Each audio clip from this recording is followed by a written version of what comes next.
Howdy folks, this is Robert, Rolling Smoke Barbecue and Cooking. Just a quick reminder about our barbecue competition this Saturday. It starts at 7 in the morning and runs to about 5:30 that evening. It's at Hargrove, in Hargrove, Louisiana, just north of DeQuincy.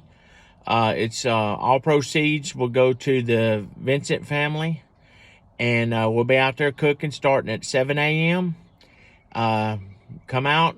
I'll have some stickers to give away to promote my YouTube channel. Also have my flag out there for Uncle Steve's Shake and ThermalWorks affiliate, as well as I'm now an affiliate with Pit Boss.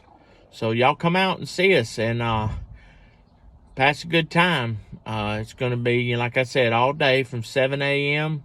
to 5:30 p.m. Saturday, April 27th. So y'all come on out if y'all live in DeQuincy, or if y'all in the close to the DeQuincy area, come pass a good time. Thanks for watching. See y'all later.